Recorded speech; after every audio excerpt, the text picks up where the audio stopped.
what a difference a day can make. Welcome back to My Seminary Life. I'm your host, Brandon Knight, and we are now officially a network affiliate. Hey, check it out, folks. We are now a part of the Anazao Ministries Podcast Network.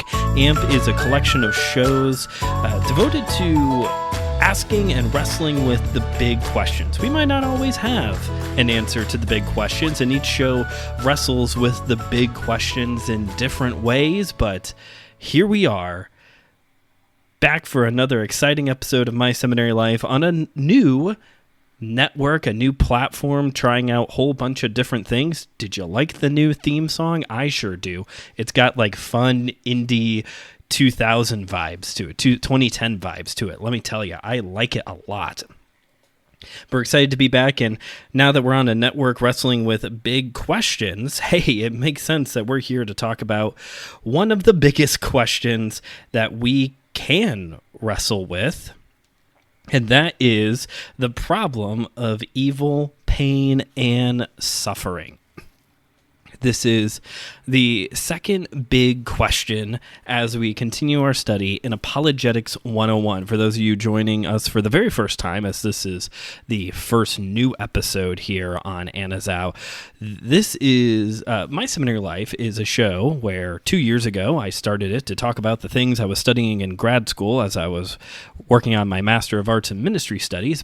But now I'm done, and so I'm choosing topics that we probably should have covered in seminary, like Apologetics 101, and also making room for some fun series along the way as well. Here in the summer, going to be doing a deep dive into the works of Dietrich Bonhoeffer. But right now, like I said, we're covering a subject that surprisingly did not have to take a class on in seminary, and that is apologetics. So last week on the show, we talked about one of the two big questions, and that the question being, does God exist? How do we as Christians, as apologists, how do we give an answer and defend and persuade this belief that we have that there is a God? How do we do that? Today, we're going to wrestle with the second big question that comes up in apologetics, and that is the topic of the problem. What's the deal with evil, pain, and suffering? And I'm going to say this up front, and those of you hopefully will maybe come around to agree with me here at the end that somehow this is actually the harder question. Compared to last week, if you missed it, please go back and check it out. Does God exist? We had our arguments. We had our ways to go about proving the existence of God. But for this one, what we're going to see as we get into this problem of evil, pain, and suffering is that, you know what? The more we try to answer this question, the more difficult, the more questions get raised. So let's go ahead and now jump right into this. Let's start off with a definition. What is evil? I feel like we all kind of know evil when we see it or hear about it on the news, but what is evil? So St. Augustine calls evil a privation of good, or for those of us who don't know what the word privation means, like me, a stopping of good from occurring. Okay, evil is the prevention of good from occurring. Augustine is a greater good theologian. Greater good is in quotes here. He's a greater good theologian, meaning God allows evil in order for a greater good to occur. And I believe that is the general belief, general sentiment of many Christians. We go back to the famous verse from Romans, all things work together for good. And I believe this is the verse that really defines how a lot of people see evil, how a lot of people view evil, that if there is evil in the world, which there is, God is doing something greater with it. Now, as opposed to the past 2 weeks, or the past 2 weeks, we've been looking at this from a very offensive perspective, if you want to look at it this way. What is apologetics? We talked about the different approaches that can be taken to persuade and defend the truths of Scripture. And like I said last week, we looked at three, really more like 6 ways, but 3 ways that people go about to defend the existence of God. Today, we're playing defense for sure this week. So we're going to talk about why is this a problem for us as Christians who maybe fall in line with Augustine of the greater good argument. It may be difficult for us to realize, like, why is this a problem for some people? Evil exists because God has a greater plan for it. The end. But when you get into the philosophical side of things, as we will here in a moment, we're going to see actually it does get a little bit more complicated than that. So the first argument against God with the problem of evil is logical. There is a logical issue with the existence of God and the existence of evil. Can God and evil be logically compatible? The answer, some would say, is no. The argument stems from the law of non-contradiction. So the law of non-contradiction is a philosophical idea that something cannot be and not be at the same time. Rufus is a dog. Rufus is not a dog. Both of those things cannot be true at the same time. And for some philosophers, I should say, for some people in the world, the idea of there being a benevolent, omnipotent God and the existence of evil cannot be at the same time. If God is all-powerful and benevolent and yet evil exists, something is not adding up. Epicurus, who was a philosopher, was a Greek philosopher, is known for many things. One of them is for his... Epicurus is the man responsible for this issue that we have here of God cannot be benevolent and all-powerful and evil exists. Something's not working. Either God is not omnipotent but impotent. He is not all-powerful, and so he can't do something about the evil, or God is not benevolent and actually enjoys the evil. And this is where the logical, because if evil exists and God's not doing something about it, that means he either isn't loving or isn't able to do something about it. Alvin Platingo introduces an argument for us as Christians to respond to this. And this response that Platingo gives us is going to ruffle some feathers. Because in order for God to exist, and for God to exist as we see him in scriptures as a benevolent, all-powerful God, and yet evil exists, we have to, sorry, hardcore Calvinists, we have to believe in free will. Free will has to exist in order for God to be all-powerful, benevolent, and evil existing at the same time.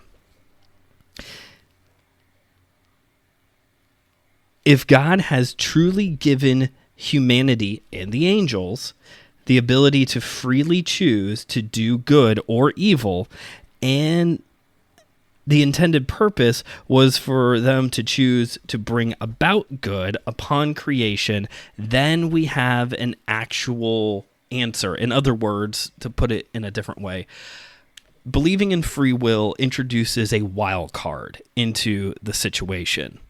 So evil exists, God exists as an all-powerful, as a benevolent God that we read about in scriptures, right? Both can exist because we screw everything up. We as humans and angels, were given free will to choose to do good or evil with the intended purpose that we were going to choose to do good and bring about God's goodness and righteousness and holiness upon the earth through choosing to do good. But because of sin factor, we now choose to do evil. And since God has given us the freedom to choose, he allows us to continue to choose.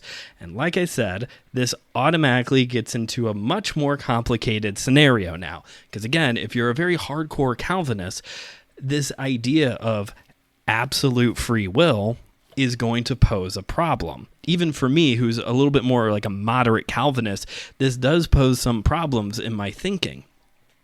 Plus, then, to me, you could take this argument a step further and say, okay, well then why doesn't God just do something about the humans and the angels?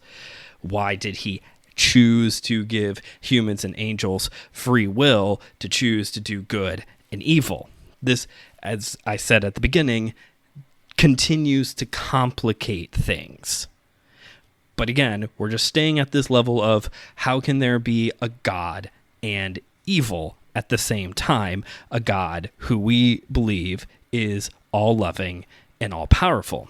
And the answer is because we choose to do good or evil. We were created with the intended purpose to choose to do good. I think that is supported by Ephesians 2:10 personally, that we have good works that were preordained for us to do. I think that's maybe alluding to that a little bit.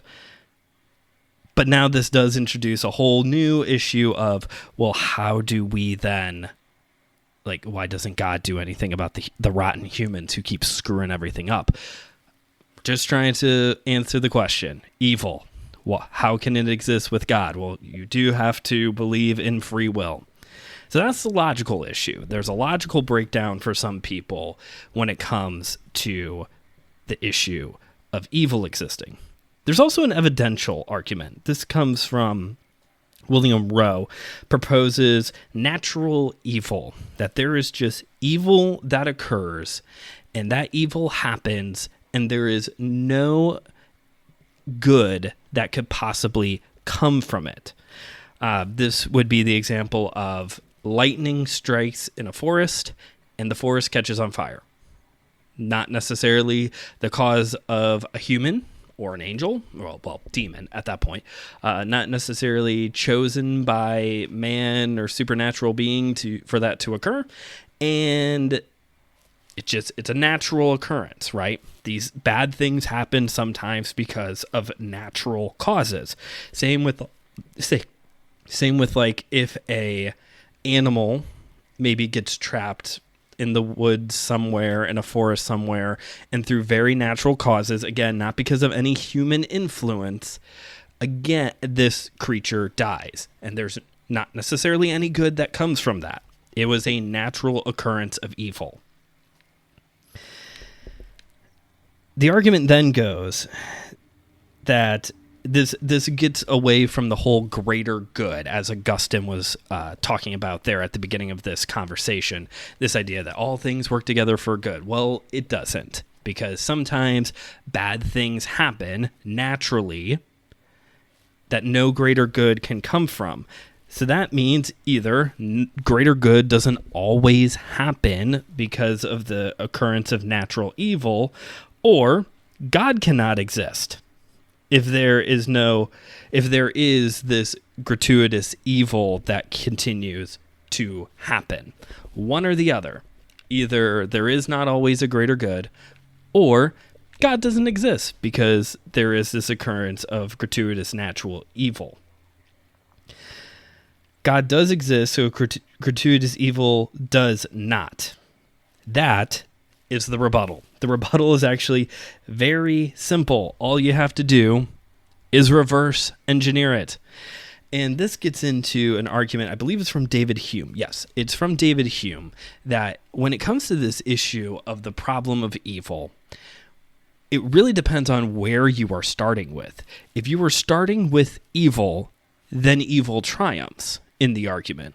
If you're starting with God, then God triumphs in the argument. And you can see that here, that if gratuitous evil exists, then God doesn't exist. Okay, well, if you believe God exists, then gratuitous evil does not exist.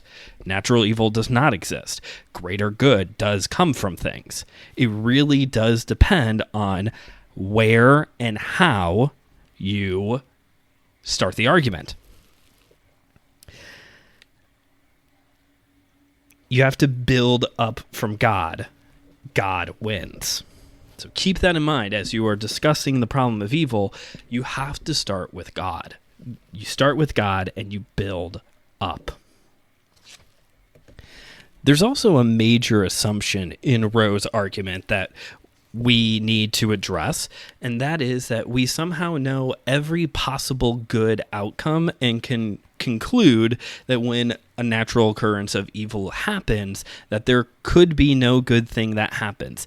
That is a huge presumption on our part, that we somehow know every possible scenario, every possible good outcome or evil outcome that could happen in any given situation.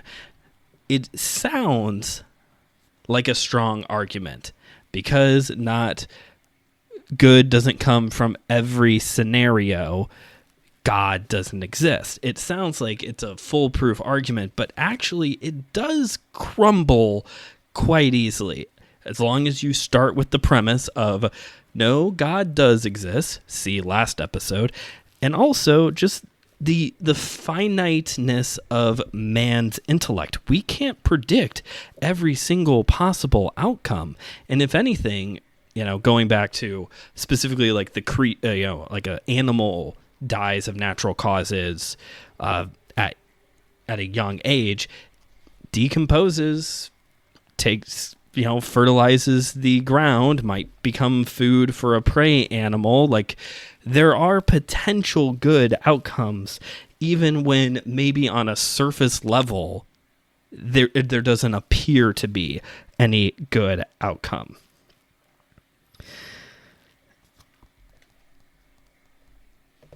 So those are the two big critiques that are brought up against against God when it comes to this concept of evil existing. There's 4 other quick arguments pro God that I want to address quickly. God cannot do what is logically impossible. Okay, now that statement again gets into like a whole new set of questions, that God cannot do what is logically impossible. For every seminary student who is listening to this episode, you have probably heard this debate at some point in the classroom of, could God create a rock that even he himself couldn't pick up? And that's where this is kind of coming from, of could God possibly not do something? And some Christians would be able to say yes, if it is logically impossible for him to do. Another argument that is pro-God against the argument that evil exists and he doesn't, God's greatest desire isn't the eradication of evil. And that might be unsettling at first hearing that God's greatest desire isn't the eradication of evil. But if you think about it for a second, God's intended purpose in creation was to create something that would continue to glorify him, and in a way that would be relational in the creation of us and in angels. And so an outcome from our creation is the introduction of evil, the knowledge of good and evil. And so now this is a part of God's plan. However, it is not his greatest desire. His personal glory and our reconciliation would probably come before that.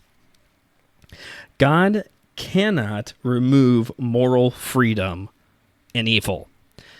This gets back into the whole earlier conversation about free will. Could God just remove the free will from us? And the answer, at least in the way that the authors of our textbook see it, is that no, God cannot just remove the moral freedom to choose or evil from the scenario. that would be overstepping our free will. And finally, the greatest good is the ultimate destruction of evil. That is the final quick rebuttal that we can have, that although the eradication of evil may not be God's number one plan, it is on the to-do list. The ultimate good, the greatest good that can occur, will be the full eradication of evil, and that is in the plans. Read the end of the book, folks. Read Revelation. Okay, now I want to pivot and talk more about suffering. We've been at this high level of, can God and evil exist at the same time? Now we're gonna pivot. We're gonna get very personal, and we're gonna look at the problem of suffering, pain and suffering on a personal level. 2 Corinthians 4:17 says, "For our present troubles are small and won't last very long, yet they produce for us a glory that vastly outweighs them and will last forever." Okay, so we're going to keep that verse in mind as we continue to talk about the problem of suffering now. The words of Paul there.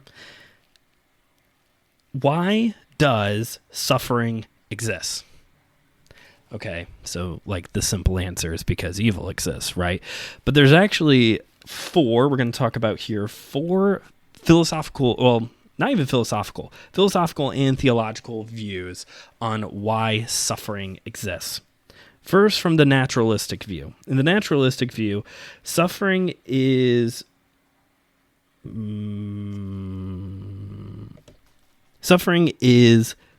avoidable.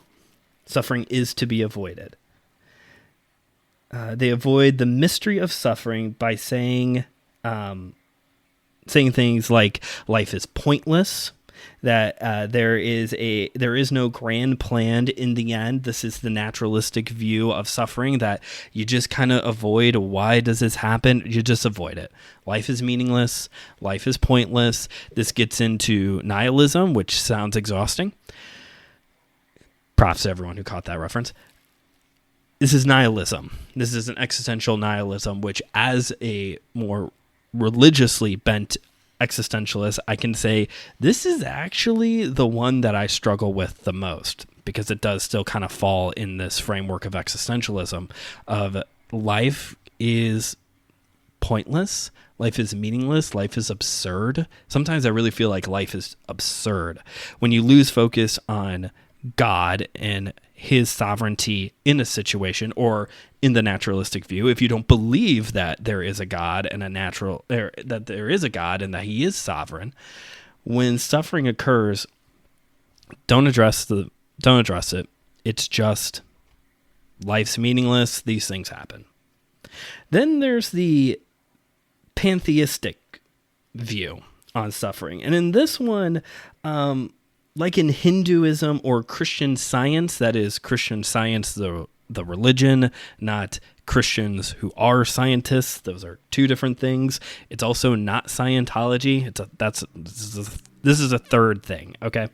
In Hinduism or Christian Science, you run from suffering, because what really matters in the pantheistic view is the spiritual, and suffering is more often than not connected to the spiritual in some way, either physically, emotionally, intellectually, relationally, is the way that we suffer. And so in this type of framework, in like Hinduism, you run from the mystery of suffering because it doesn't matter, essentially, that your body is suffering. What matters is the spiritual development within.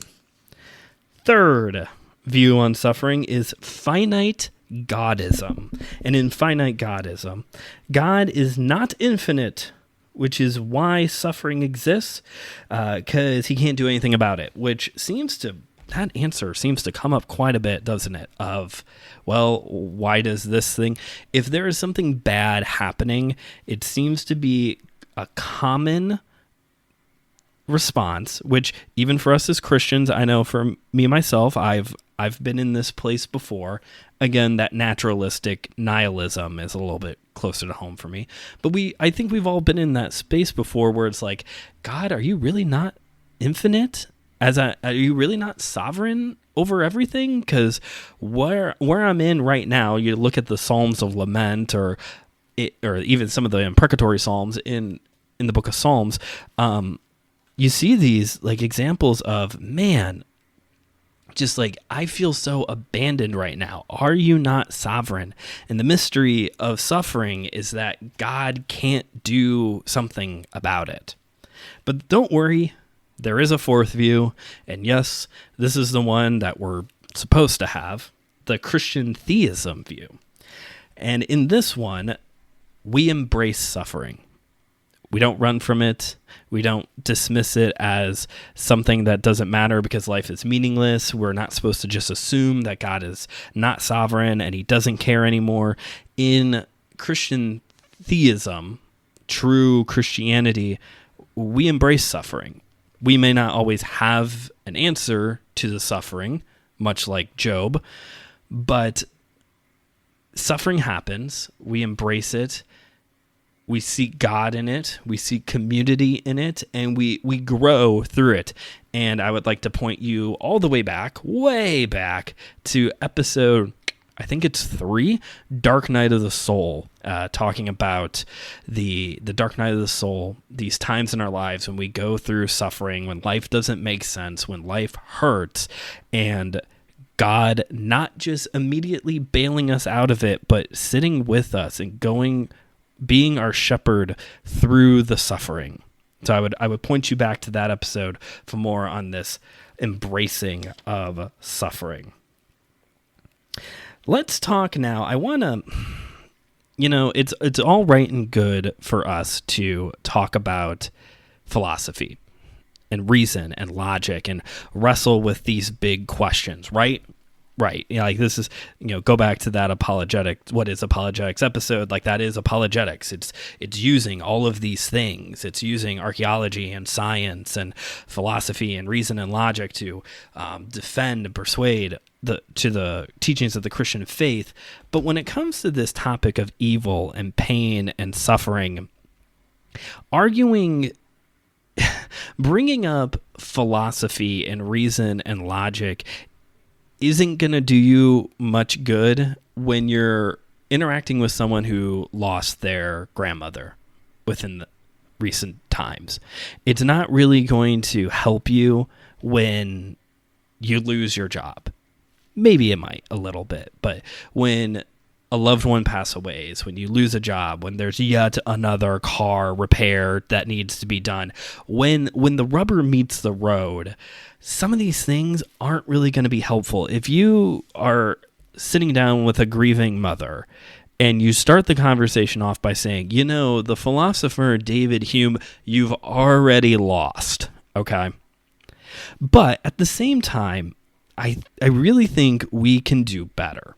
We can do better than what I like to refer to as the theological Band-Aid. All the way back at the beginning, right? All things work together for good for those who love God.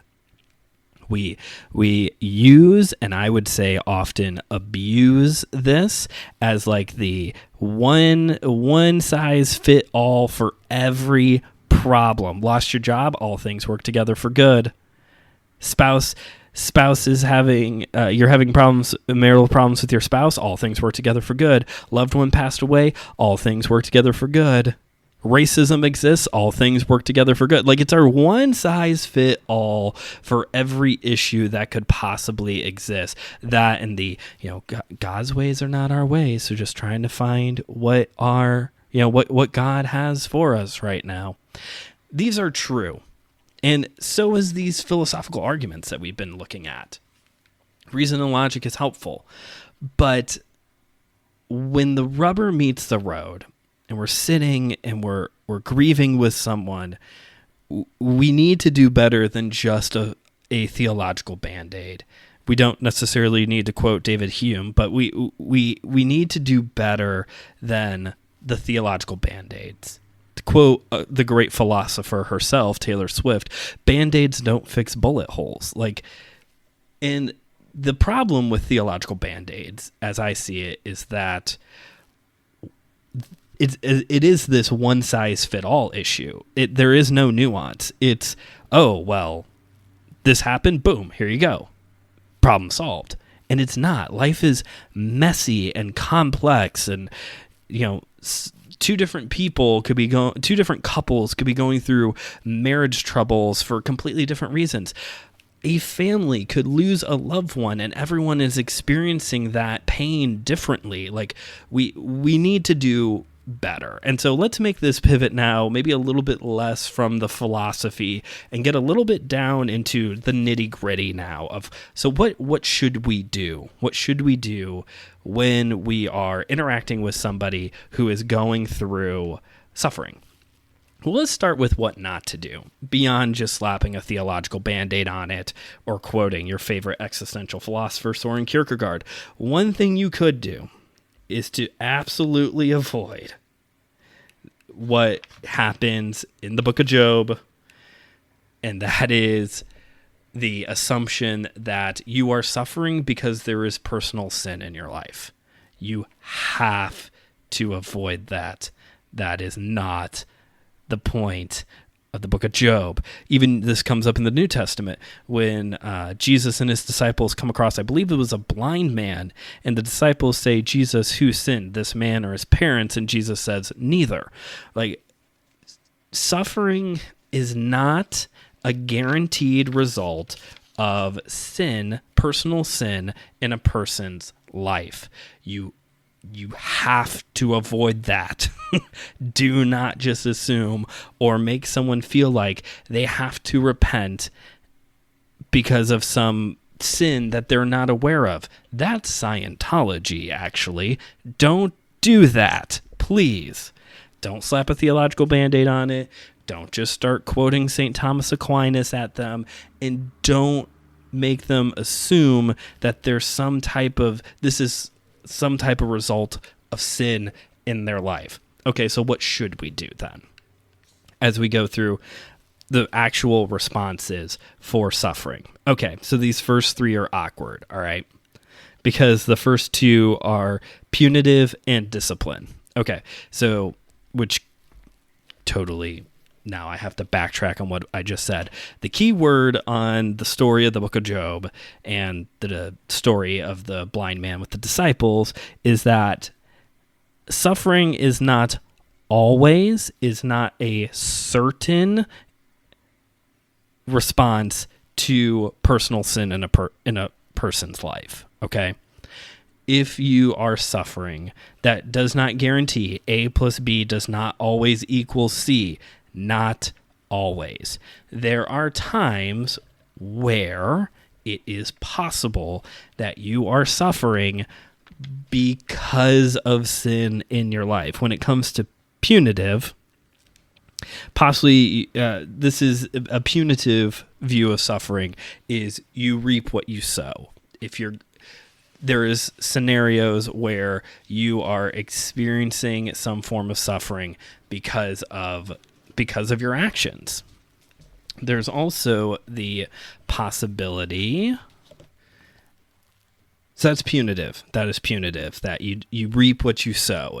If something if you're suffering in your life and it's because you did sin in a way that caused this suffering, okay, that is a time for repentance. Similarly, with discipline, there are passages of Scripture that point to the reality that God does discipline his children when they are in some form of habitual sin. Now, if you are processing grief with somebody, again, don't rush to these. Don't rush to these. And my guess is, depending on the context, the nuances of the situation, you may be able to suss out if this is what's going on or not. Don't just assume that your bestie needs to repent because their grandmother just died. That's super rude. Don't do that. So that's the first two responses, is that to suffering. Punitive, you reap what you sow. And discipline, God is disciplining you for the sin in your life. Third is revelational, and I think this is another one that we abuse. But it is true that sometimes in suffering, God is teaching you something. Revelational. God is revealing something to you in the suffering. And I think like I said, I think we sometimes abuse this response that like, oh, God's teaching you something. You gotta pay attention. Like God is teaching you something. And yeah, I think we learn a lot about life when we pay attention. We learn about ourselves when we, pay attention to how we respond to things. And there are times where God may be teaching you a valuable spiritual lesson. But I just think for those of you who remember the classic Animaniacs from the 90s, every episode or most episodes ended after a whole, 20-something minutes of wacky cartoons. They would stop and look at each other and go, what was the point of today's episode? And they would pull out the wheel of morality and spin it. Wheel of morality, turn, turn, turn. Tell us the lesson that we should learn. And then it would spit out like a fortune cookie type response that had nothing at all to do with anything that happened on the cartoon. And I feel like that's how we kind of treat this approach to suffering of like just God is teaching you something. Just spin the wheel of morality and you'll find out what God is trying to teach you. Yes, you can learn something about life. You are talking to the existentialist right now. You can learn something about life through just paying attention and walking with God through life, taking a shout out buddy walk with Jesus, and paying attention to what he's trying to teach you as you go through life. But it almost becomes like an obsession, I guess is what I'm trying to say. And sometimes it might not be just like this huge like spiritual revelation and now you understand all of life. You might just learn something about, yourself. You might just learn something about your church, your situation that you didn't know before. I haven't gone on record on this on the show, but 6 months ago now was began the candidating process with the church. And let's just say, long story short, I'm not candidating for that church anymore. Learned a lot. Nothing big, revelational, spiritual truth-wise. I just learned something about the candidating process. So just keep that in mind when you're sitting with someone who is suffering and you're encouraging them to like pay attention. What could you be learning? Don't make them feel bad if it's just like, well, it turns out car repairs are super expensive. Yes, they are. And you do need to know that because it's stupid how expensive they are. All right, the fourth response to suffering is vicarious, suffering for someone else. Pretty self-explanatory, right? Sometimes we experience suffering in life because we are taking something upon ourselves from someone else.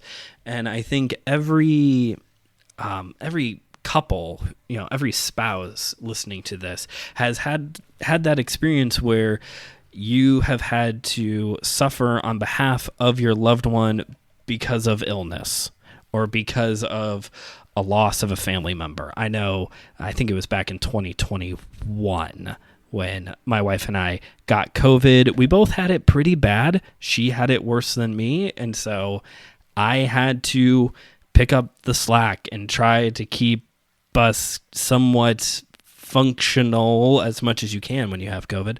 And I had a little bit more suffering, but I chose that so that way my wife could have a little bit less suffering as she sat in bed scared because anxiety problems. So vicarious suffering. Next we have testimonial. Again, pretty self-explanatory. For us as Christians, when we go through suffering, this gives us a story to tell. It gives us a testimony to tell of how Jesus went with us, how Jesus did great things during this suffering. I mean, this whole section has been peppered with little stories and testimonials from my own life when it comes to suffering. So just keep that in mind. That is an encouragement you can give to somebody, that in time, this is now a part of their story, that in time, when they choose, they can begin to use it as a way to encourage others and to glorify Jesus through the sharing of their story. Transformational up next. Suffering builds spiritual character. And again, I would point back to that Dark Night of the Soul episode all the way back at the beginning for an example of how transformational embracing suffering can be as we grow spiritually from it. And finally, it is Christological to suffer. Suffering for Christ. Christ suffered, and Christ said that we would suffer on his behalf, which is, as I begin to wrap up this episode, another way that we like to use and abuse the area of suffering. I don't know if I really want to even get into all of this. Look, suffering for Christ. Please read books. Please read Torture for Christ. Please read stories about martyrs, and maybe that will help some of us realize that like what we are experiencing in our country isn't necessarily like pure evil. That, you know, I'm sure there is somebody listening or people out there here in our country who have truly suffered because of Christ. You know, I wouldn't necessarily call it suffering, but I know there were awkward times at work to be a Christian. I think that might be a good word to use for it. Awkward at times. I was never persecuted for my faith. I never would say I was suffering for my faith at work, but it was awkward sometimes, I would say. I think big evangelicalism, white evangelicalism, likes to feel like they're suffering, likes to feel like they're being persecuted.